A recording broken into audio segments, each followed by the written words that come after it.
कोशिश कर लो, बुढ़ापा बहरहाल आएगा, रोक नहीं सकता कोई बुढ़ापा। चेहरे पे झुर्रियां किसी का बाप नहीं रोक सकता, सिर्फ इस्त्री करने से खत्म हो सकती हैं ये। चेहरे की जो झुर्रियां है ना, कहते पानी ज्यादा पियो तो चेहरे की झुर्रियां वो यानी अच्छा फ्रेश रहता है चेहरा। हाँ, तो बुढ़ापा तो आएगा, क्या ख्याल है? तो वो कहते हैं ये करो, यूं ऐसे जिंदगी गुजारो, फिर भी आएगा बुढ़ापा। तो जब ये इतनी एक्सरसाइज जो आदमी कर रहा है, सुबह सुबह उठ के ये कर वो कर रहा है, यूं कर रहा है, और ऐसा लाइफ स्टाइल, इसका हदफ क्या है? मैं देखने में अच्छा लगूं, बस, इसके अलावा कोई हदफ नहीं है। तो ये कोई बड़ा विजन नहीं है, ये कोई बहुत बड़ी सोच नहीं है जिसके लिए आप इतनी मेहनत कर रहे हो। और आप एक वक्त के बाद किसी को भी खुदा की कसम अच्छे नहीं लगोगे, अपने आप को नहीं लगोगे, शीशे में खड़े होगे बोलोगे यार ये क्या है यार ये। जो एक्टर इतनी मेहनत कर रहा है सुबह सुबह उठ के, एक दिन एक वक्त आएगा कि शीशे में खड़े होकर बोलेगा यार ये क्या है, तू मरता क्यों नहीं है। वो एक क्या है, एक बच्चे ने देखा कि दादी जो है ना वो दादी इस्त्री कर रही है ना, तो पूछा कि क्या कर रही है? कह रही बेटा सलवटें आ गई हैं कपड़े पे, तो मैं इस्त्री से क्या कर रही हूं, दूर। तो कहने लगा दादी फिर अपने चेहरे पे भी कर लें। बच्चे तो बड़े आजकल बदतमीज है ना, कि ये क्या करें अपने चेहरे भी। दादी ने कहा बेटा ये सलवटें जब आती है ना बुढ़ापे की वजह से, ये फिर दुनिया में कोई ताकत दूर नहीं कर सकती। तो आप वर्जिश करें, सुबह 4 बजे उठें, इसलिए कि मैं जिस्मानी तौर पर फिट रहूंगा, सेहतमंद रहूंगा, सेहतमंद रह के मैं अपनी भी और कौम की भी अच्छी खिदमत कर सकता हूं, अल्लाह की इबादत कर सकता हूं। बीमारियों में घिरा इंसान दूसरों पर बोझ बनता है, मैं बोझ नहीं बनूंगा, बल्कि मैं लोगों की खिदमत करूंगा, मैं इबादत करूंगा, मैं रोजे रखूंगा। कुव्वत होती है तो रोजा रखता है ना इंसान, ताकत होती है। मैं अल्लाह की राह में जब लड़ने का वक्त आया तो लड़ूंगा। अभी देखो ये हुकूमत जरा सा बॉर्डर खोल दे और पाकिस्तानियों को बोले कि निकलो, तो हमारे यहां लोग 4 बजे नहीं उठते, 12 बजे उठते हैं, लेकिन 12 बजे उठ के कहां जाएंगे? सीधा है भाई, सीधा बॉर्डर पे पहुंच जाएंगे। हुकूमत थोड़ा सा बॉर्डर खोल दे कि भाई पाकिस्तानी अवाम आ रही है, जहां जहां कश्मीरियों पे जुल्म हो रहा है, जो जो लोग जुल्म कर रहे हैं उन जालिमों को पकड़ने के लिए हमने थोड़ा सा बॉर्डर खोला है। 1 फुट खोल दे बस, खाली 1 फुट, बल्कि 1 फुट की भी जरूरत नहीं है, 6 इंच खोल दे हम जगह खुद बना लेंगे उसमें से, ठीक है ना।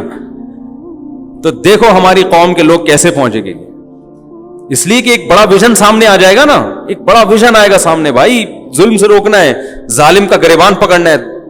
मुझे केपीके से किसी ने मैसेज भेजा कि सिर्फ पठान छोड़ दो वहां पे कश्मीर में पठान ने भेजा मैसेज, वो जो थे ना, वो कह रहे हैं हुकूमत से बोलो, मुफ्ती साहब पैगाम पहुंचाओ कि चंद पठानों को कश्मीर में छोड़ दे। देखो ये जुल्म बंद होता है कि नहीं होता। तो बड़े विजन के लिए इंसान मेहनत करे, बहुत कुछ करे, अच्छा लगता है।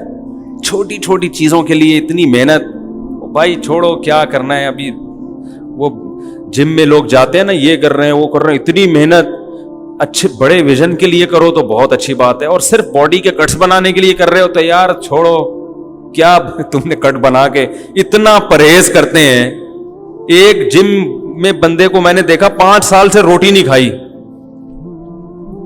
मैंने कहा यार ऐसी जिंदगी से तमीज से खाना तो रोटी का ही होता है, तसल्ली से तुमने खाना नहीं खाया यार बॉडी बनाने के लिए। और जब ये जिम छोड़ोगे दोबारा वही और उल्टे सीधे चीजें निकलना शुरू हो जाएंगी मुख्तलिफ जगहों से। तो करें, एक्सरसाइज करें, मेहनत करें। विजन क्या होना चाहिए? ऊंचा होना चाहिए, जज्बा ऊंचा होना है। वो क्या है? आखिरत। एक बात खूब अच्छी तरह समझ लें कि जिस विजन का लिंक आखिरत के साथ ना हो वो बड़ा हो ही नहीं सकता, वो हो ही नहीं सकता बड़ा विजन। और ये ऑप्शन गैर मुस्लिम के पास है ही नहीं। मैं इस बात को एक हदीस से समझाता हूं। हजरत अबू हुरैरा रजी अल्लाह ताला अन्हु थे या कोई और सहाबी थे, बचपन में ही हदीस पढ़ी थी हमने, सहाबी का नाम मैं भूल गया। वो दरख्त लगा रहे हैं, दरख्त लगा रहे हैं। ये बात बड़ी जबरदस्त हदीस है, जिससे मैं जो समझाना चाहता हूं आपकी समझ में ठा करके आएगा इंशाअल्लाह। आप कह रहे हो कि मुफ्ती साहब हमें तरगीब दे रहे हैं, हम भी पोस्टियों की हम पढ़े रहे हैं, हम 4 बजे ना उठा करें, हम ये ना करें, हम वो ना करें, हम जिम ना जाएं, कुछ भी ना करें, बस सूफी बन के बैठ जाएं। ना ना ना, मैं ये नहीं बता रहा आपको। صحابی رسول درخت اگا رہے ہیں. آپ صلی اللہ علیہ وسلم نے فرمایا کہ اس درخت کی عمر, جو حدیث کا مفہوم ہے کہ اس درخت کی جو عمر ہے تمہاری عمر اس سے کم بھی ہو سکتی ہے.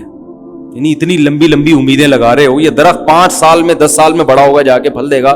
تم نے دیکھا ہے کہ 5 سال 10 سال میں زندہ رہو گے؟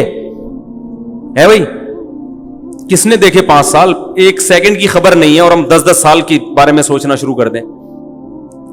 تو یہاں آپ صلی اللہ علیہ وسلم صحابی کو درخت لگانے سے, بولو بھائی, منع کر رہے ہیں کہ یہ دنیا کی محبت کی علامت ہے کہ درخت پر محنت کر رہے ہو, کیا بھروسہ زندگی تمہاری ساتھ دے یا نہ دے. صبح دیکھا کرو, شام کا کھانا ہے تو بس سو جاؤ, شام دیکھو, صبح کا ہے تو بس تسلی رکھو, اگلے وقت کا نہیں دیکھو. لیکن دوسری حدیث ہے صحیح مسلم کی. اب اگر صرف کسی نے یہ حدیث سنی ہو تو وہ تو دنیا میں کسی کام کا, یہ جو آدھا علم ہے نا یہ خطرناک ہوتا ہے. جو نیک لوگ آدھا علم حاصل کرتے ہیں وہ برباد ہو جاتے ہیں, بیڑا غرق کر دیتے ہیں. ایسے ہی ہے نا, آدھا دین بتا رہے ہوتے ہیں تو اس سے امیج جو جا رہا ہوتا ہے مسلمانوں کا, اہل اسلام کا, بڑا خراب جا رہا ہوتا ہے. اب ایک تو بتا دیا کلو وشربو, کھاؤ پیو, ولا تسرفو, جو اگلی آیت تھی وہ نہیں, ضائع مت کرو, یہ نہیں بتایا. تو ٹھوس رہے, کھاؤ پیو. قرآن میں آتا ہے کھاؤ اور پیو. تو یہ بریانی کے پلیٹ پورا ایک حبیب بینک کی بلڈنگ بنا دی, کھاؤ یار, اللہ نے حلال دیا, ٹھوس رہا, پھر ضائع کیا, ادھر پھینکا.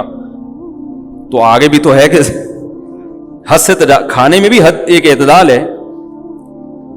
تو دوسری حدیث میں کیا آتا ہے, آپ صلی اللہ علیہ وسلم نے ارشاد فرمایا جس نے درخت لگایا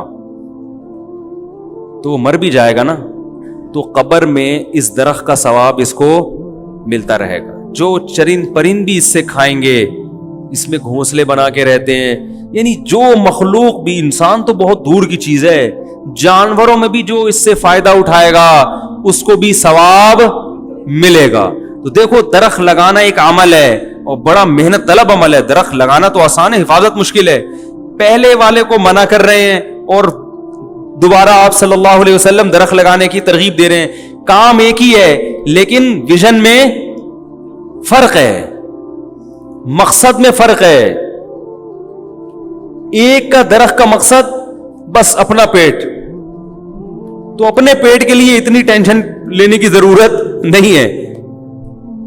اور ایک ہے آخرت سامنے, انسانیت کی خدمت, آخرت. جب آخرت سامنے ہوگی تو بالکل یہی کام عین عبادت بن جائے گا. ایک ہی کام ہے مگر وہ عین عبادت بن جائے گا. صحابہ بھی صبح 4 بجے اٹھا کرتے تھے.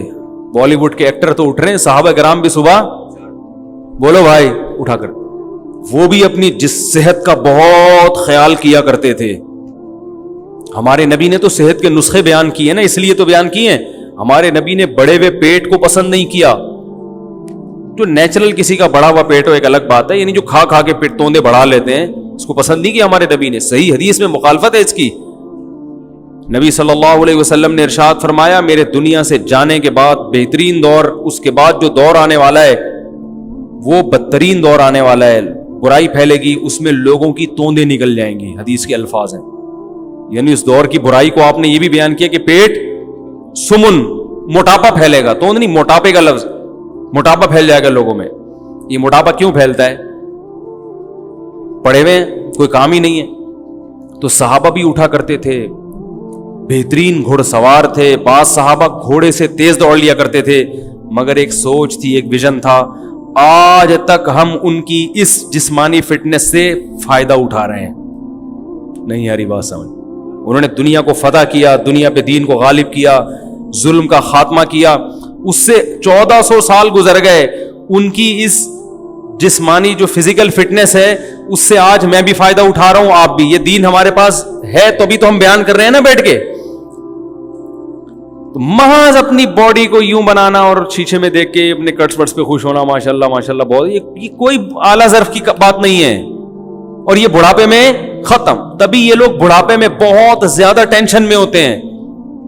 دنیا پرس آدمی